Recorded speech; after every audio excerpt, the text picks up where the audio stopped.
Kampuang nan Jawa Bimato, Gunung Sansai baku liliang, dan takkan ajo kawan lamo, sangke dan basu yang suliang. Halo teman-teman semua, kali ini di sesi kedua aku berkesempatan lagi untuk hadir di Kajalan Channel. Enggak, aku yang mengunjungi. Mengunjungi Genta sekarang. Nah, Kak Siska yang mengunjungi aku sekarang. Kalau kemarin aku yang ke sana, sekarang gantian dong silaturahmi ke sini. Untuk kawan-kawan sebelumnya pengen tahu obrolan kita hari ini apa, jangan lupa di subscribe channelnya.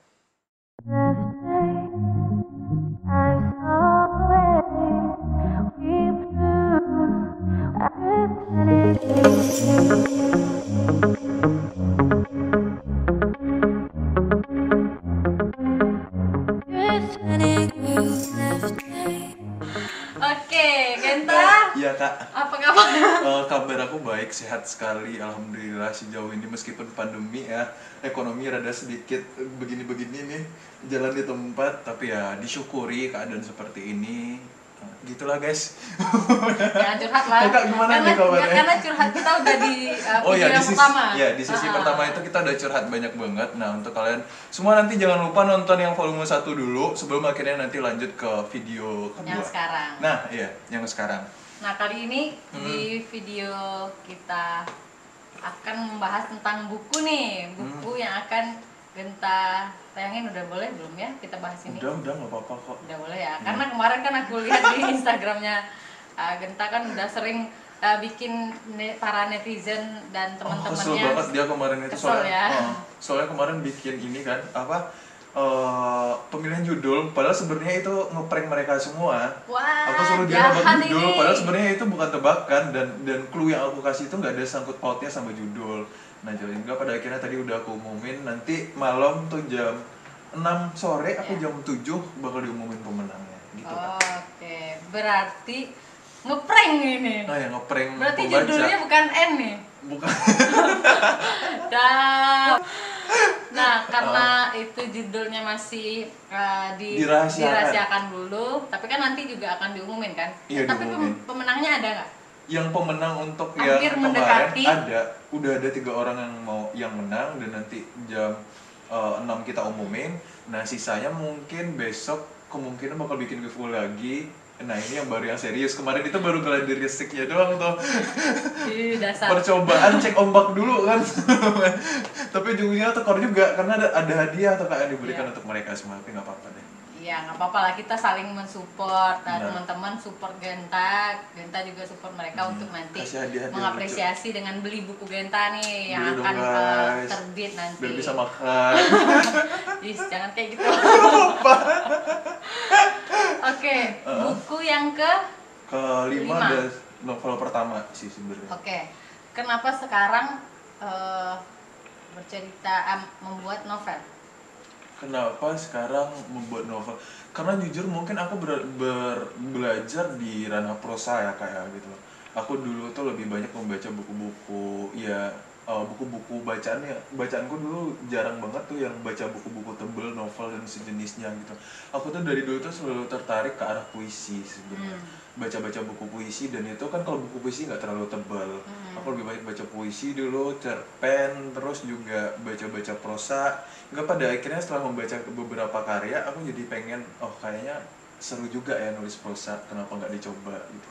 Latihan menulis, coba-coba bikin prosa dari berangkat keisengan tadi. Nah, di volume 1 kita udah ceritain sedikit banyak kan juga tuh tentang proses aku menulis.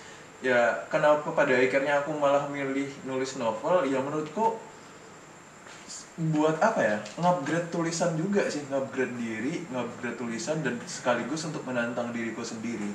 Karena di awal aku kebanyakan nulis mungkin narasinya lebih pendek-pendek, terus nggak ada dialog di dalamnya, dan bukunya juga apa ya, ceritanya dari pernyataan-pernyataan. Iya, pernyataan-pernyataan galau tentang seseorang, dan itu bener-bener pek, nggak ada tokoh di dalamnya. Iya. Berarti kali ini ada tokoh nih. Ada tokoh di dalamnya, ada banyak tokoh. Ada terus yang diceritakan. ada diceritakan latar tempat dan segala macamnya itu ya diceritain di dalam buku novel pertama besok. Dan pokoknya berbeda banget deh kalau misalnya kalian baca buku aku pertama, kedua, ketiga, dan keempat, dijamin di novel besok tuh ya pasti ada lebih berbeda deh. Nah ini kan kita juga bilang di Instagramnya ini tentang perjalanan. Kenapa memilih perjalanan? Kenapa memilih perjalanan? Kak Siska pertanyaan berat-berat. Padahal tadi janjinya ngomongnya ringan-ringan. Ya katanya ngobrol santai. Begitu tuh. Kenapa memilih perjalanan? Ya? Karena aku memulai di media sosial. Ya kan bisa jawabannya yang receh gitu. Oh, iya, karena aku suka jalan-jalan. Karena hidup gitu. Adalah perjalanan. Setiap manusia itu adalah musafir menurut aku. Gitu. Nah itu berat jawabannya. Setiap manusia adalah musafir. Tapi benar kan ya? Iya benar. Setiap hari kita melakukan perjalanan entah dekat atau jauh, entah dari satu perasaan ke perasaan lain, entah dari cerita ke cerita lain, entah dari satu nama ke nama lain. Ya hidup akan selalu diisi oleh perjalanan menurut aku gitu. Dan aku memulai karir di dunia sosmed, di dunia literasi dulunya awalnya emang nulis tuh selalu dekat dengan dunia perjalanan. Aku sering nge-share foto-foto perjalanan, pergi berkunjung ke beberapa daerah, hunting ke sana ke sini ke situ. pada akhirnya ada beberapa cerita menarik di perjalanan aku itu. Kenapa sih nggak ditulis aja gitu? Padahal toh ketika misalnya mungkin orang membaca bisa dapat sedikit banyak inspirasi. Harapan aku sih Kak bisa dapat sedikit banyak inspirasi dengan membaca kisah-kisah yang ada di dalam novel besok. Novel dulu kan emang mau jalan-jalan aja dan aku bilang Genta ada utang nih harus bikin buku tentang perjalanan. Nah ternyata sekarang buku itu malah di ini yang kelima ini. Iya, insyaallah. Nah apa sih perjalanan yang mana sih yang paling kan udah sering mana-mana nih di daerah mana atau tempat mana yang memberikan kesan yang berbeda? Sejauh ini mungkin kesan yang paling aku rasain yang benar-benar yang benar-benar paling aku ingat itu waktu aku di Lombok sih ya. Soalnya di Lombok itu aku benar-benar tinggal bukan di hotel mewah dan segala macam, aku malah tinggal di rumah singgah di sana. Rumah singgah di Rusing, aku di Rusing itu lumayan lama sih waktu itu gitu. Jadi ya beberapa orang di sana memang udah kayak keluarga, ketemu dengan pejalan lain, bisa sharing pengalaman mereka juga. Terus kita berkunjung ke beberapa daerah sekitar Mataram, Lombok, hingga pada akhirnya beberapa perjalanan selanjutnya itu malah jadi teman perjalanan dengan mereka ketemu di rumah singgah tadi, sampai lanjut ke Gunung Rinjani dan segala macamnya ya. Sampai sekarang aku masih jalan komunikasi dengan orang yang ketemu di jalan dulu gitu. Jadi ya kalau misalnya ditanya Lombok sih ya, soalnya aku paling lama waktu itu emang netap di Lombok waktu itu. Berapa lama? Di Lombok itu aku kurang lebih ada 12 hari. Itu paling lama? Paling lamanya 12 hari, tapi itu berkesan soalnya aku paling lama di daerah itu paling 3 hari, 4 hari udah pindah ke kota lain. Nanti 2 hari di sini pindah lagi ke daerah lain. Tapi yang benar-benar lama dan punya cerita menarik sendiri itu lebih ke Lombok sih. Di sana aku merasakan kekeluargaan yang di luar keluarga intiku di rumah.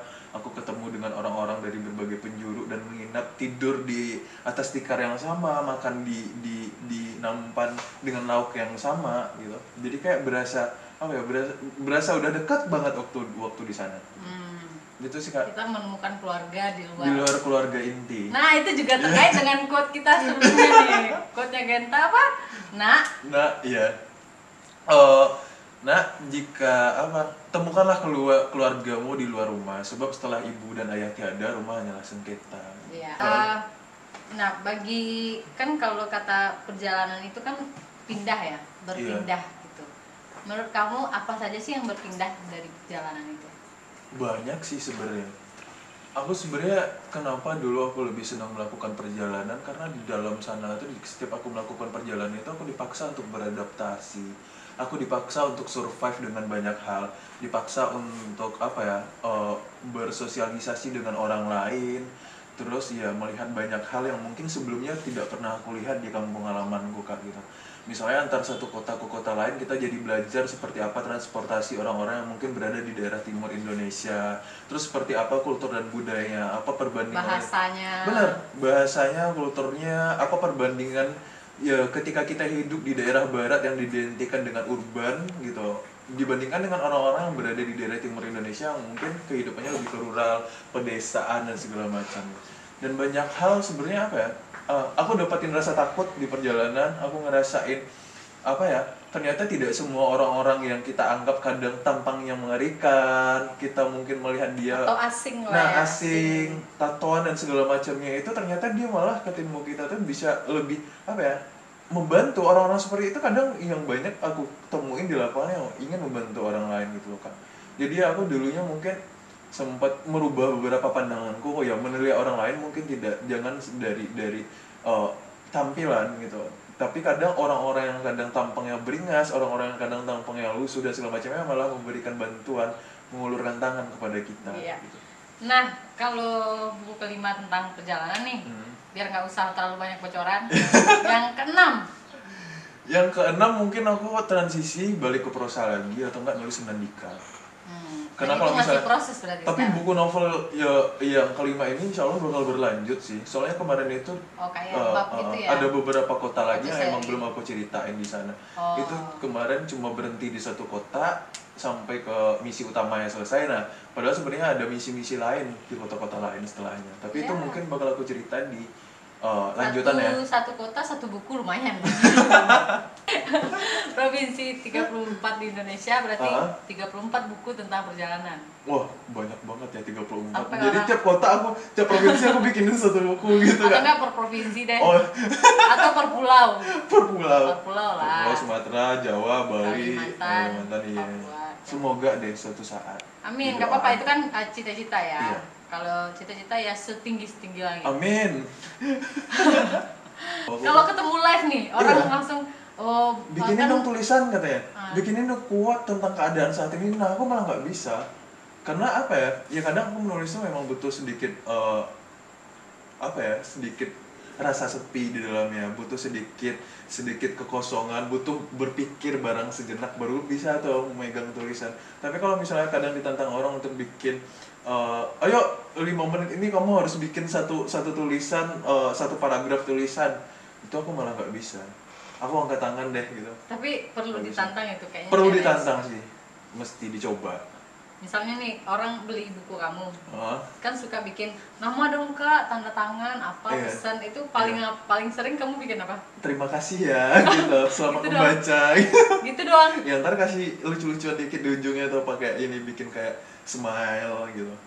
Gak Tapi ada, kalau gak ada misalnya pesan-pesan atau ada quote-quote beberapa gitu. kalau misalnya dia emang minta kak tulisin pesan-pesan quote-quote singkat dong di ini sebelum aku membaca. Yang apa. paling sering dan Yang paling paling yang aku kamu tulis. hafal. Yang paling aku hafal itu hidup adalah kado kelahiran dari Tuhan yang berisi kematian, selamat membaca. Tuh, belum baca aja udah diingetin sama kematian ya. Berat Iya, ternyata. benar. Soalnya gimana ya kayak semuanya bakal berpulang ke sana kan. Dari Semuanya bakal berpulang ke sana. aduh, dan sana kalau kamu nanti nonton video pertama kami, kita Genta selalu bahas tentang kematian. Religius kali. Enggak tahu ya, aku tuh dari dulu pasti orang bilang kayak gitu. Kenapa segala sesuatunya itu dikorelasikan dengan kematian? Kenapa segala sesuatunya itu kamu selalu ada unsur kematian ini segala. Nggak tahu. Kadang aku ngerasa ya, apa ya? Itu adalah hal yang pasti. Nah, kadang kita terlalu mengejar dunia, kadang kita terlalu mengejar ini. Padahal ya sebenarnya aku jadi tausiah loh. Teh. Gak bisa nanti ditetet, Iya. tapi di live streaming gak bisa ditetet. Nggak bisa nggak apa-apa ya guys ya. Ya gak apa-apa lah. Pertama kali gunung mana? Ya. Pertama kali Gunung Tigo kak. Kakak tahu kan? Tahu kan? Bang Alvin juga tahu tuh. Ya pertama kali nanjak dulu main ke daerah ini di kampungku tuh ada namanya Gunung Tiga. Kalau di Gunung sana Tigo, tuh nggak namanya ada Gunung Gunung Tigo. Tiga. Gunung Tigo. Nah itu ada 3 bukit, bukan gunung sih karena yang dikatakan gunung itu ketinggiannya biasanya di atas rata-rata di atas 2000 dan dia emang punya kawah atau kawah mati dan segala macamnya. Itu yang dikatakan gunung, tapi di sana tuh lebih ke bukit yang lumayan tinggi ya. Ya tinggi lah, lumayan melihat pantai. Iya, melihat pantai dari ketinggian. Ya semua orang Pariaman sih menurutku pasti pernah lah ya ke sana. Pasti. Entah untuk jalan-jalan sore, entah untuk Tanyain gunung Tigo. Abis Gunung Tigo apa? Abis Gunung Tigo itu aku pertama kali nanjak itu 2008. 2008 itu naik Gunung Merapi Sumbar. Waktu itu diajak salah satu teman namanya Mario, yang satu lagi namanya satu itu tuh. Oh, ini Tar Palito, dia orang Bukit Tinggi. Dia ngajak aku pertama kali naik Gunung Merapi di Sumatera Barat, meskipun waktu itu aku bener-bener awam banget, gak ngerti gunung-gunungan. Padahal nanjak Gunung Tigo ngos-ngosan bukan main, sok-sokan pengen main ke gunung. Tapi setelahnya aku jadi ngerasa kecanduan, oh ternyata seru juga ya. Ada hal lain yang mungkin tidak pernah kita kerjakan di realitas kehidupan nyata kita sebelumnya, itu bisa dilakukan di sana dan itu seru. Misalnya kayak masak di gunung itu seru loh kak, bawa tempe dari bawah, bawa ikan asin dari bawah, nyampe di sana dipotong-potong tuh ikan asin. Ya hujanan, terus bikin teh, bikin kopi, ngantuk-ngantuk kita masih samit jalan ke puncak. Kapan-kapan kita berarti trip ya di sini. Harus loh. Gak usah gunung lah dulu, iya. Pemanasan dulu lah. Pantai aja yang dekat sini ya. Yang daerah dari Gunung Kidul ya. Iya, mana tahu nanti ada brand-brand apa gitu. Yang colek-colek kita gitu ya. Iya, yang mau mensponsori lah kasarnya, halusnya ya. Siapa gitu ya kita ya, aduh nggak apa-apa lah, bercita-cita boleh. Bercita-cita, mana tahu kan dengan ini ada beneran yang ada yang nawarin kan kak. Colek aja gitu. Mana tahu aja, ntar colek gitu gitu baca semua. Kita nggak nolak kok. Kita anaknya nggak pernah nolak, kita selalu menerima rezeki anaknya. Gitu kak. Jadi gunung pertama itu Gunung Tigo, setelahnya itu aku nanjak Gunung Merapi. Terakhir berarti? Terakhir itu aku naik Gunung Kerinci. Oke. Kerinci itu gunung tiga tertinggi kedua. Nomor 2 di Indonesia. Nomor 1 di gunung berapi tertinggi, nomor 1 di Asia Tenggara. Iya. Oke deh. Masa gunung nggak tahu? Yoi. Nah terakhir nih, biar kita ngobrolnya singkat aja. Terakhir ayo kita nyanyi Minang.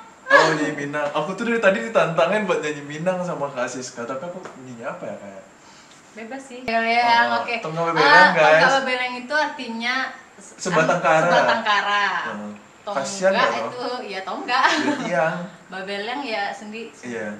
Dia sendirian, kesepian, berada di tengah sesuatu nggak ada hal terus lain. ya. Iya. Kalau yang lain dia yang lebih ini kayak yang lebih happy. Berarti ini dulu satu, terus nanti terakhir kita nyanyi ini. Biar karaoke rame-rame. Oke. Berarti refnya aja.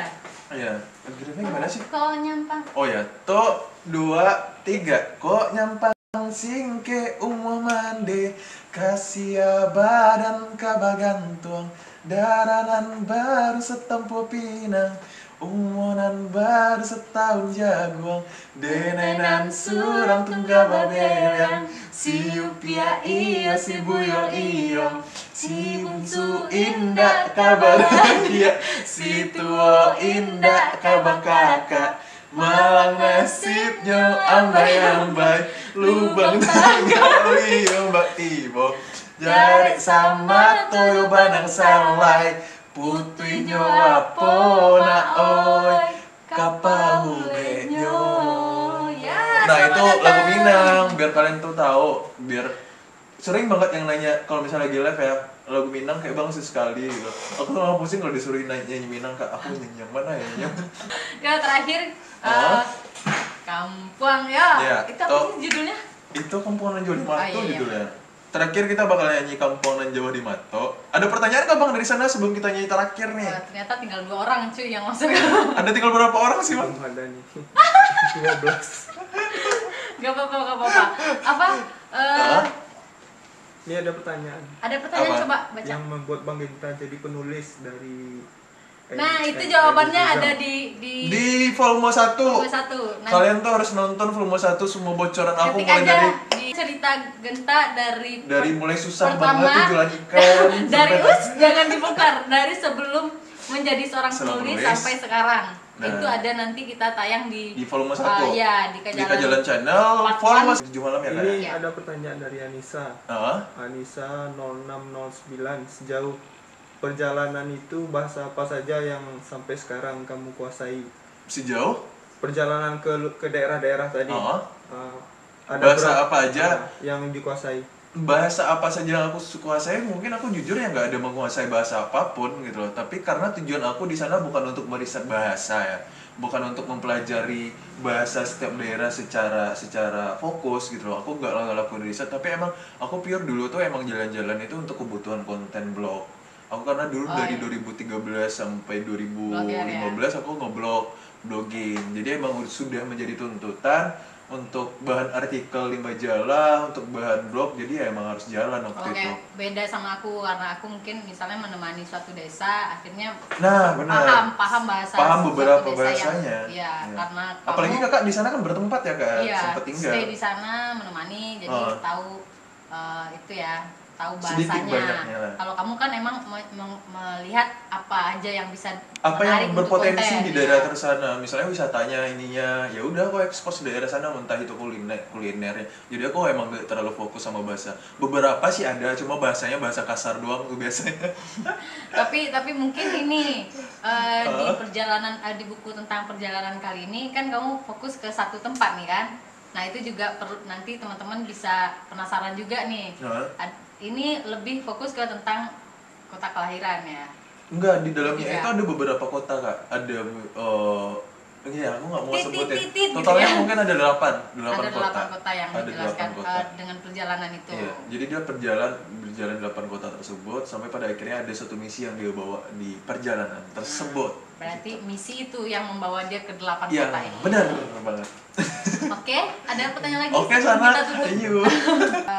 Terima kasih Rogenta. Sama-sama Kak Siska. Sebelum menutup ini, jangan lupa teman-teman jika suka obrolan kita, jangan lupa di subscribe channelnya, di share, like, and comment juga. Ayo dukung obrolan kita pada hari biar kita makin semangat ya kayak obrolan lucu. Biar kita Oke. Yuk. Dadah. Nyanyi. Oh ya. Nyanyi dulu kita langsung dadah. 1, 2, 3. Kampung nan Jawa di Mato, Gunung Sansai baku liliang, dan takkan ajo kawan lamo, sangke dan basu yang suliang, pandu dua nyonan elo, dan suko bagotong royong, sakit sanang samo diraso, takkan ajo kampung, takkan ajo kampung, Indo ayah adik sadonyo, aso imbau